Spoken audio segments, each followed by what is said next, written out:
not really bad riders. We just happen to fall off on the same spot every time. And we're not just falling off to look retarded. We're falling off to teach our horses to stop when we fall. Exactly. I have to actually, like, take a shoulder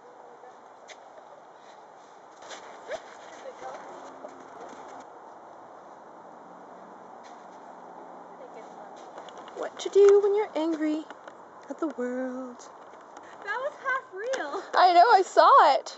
It kind of started out planned and then it wasn't. Yeah,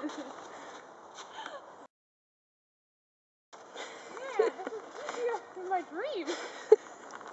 My dream that I was laying on a board on Molly's back and I was like a teeter-totter.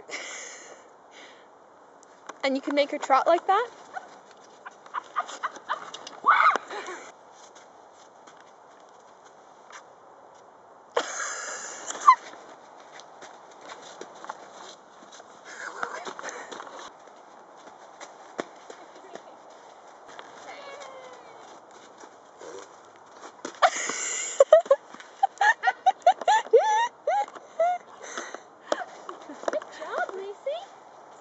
I love how she stops. You fall too good.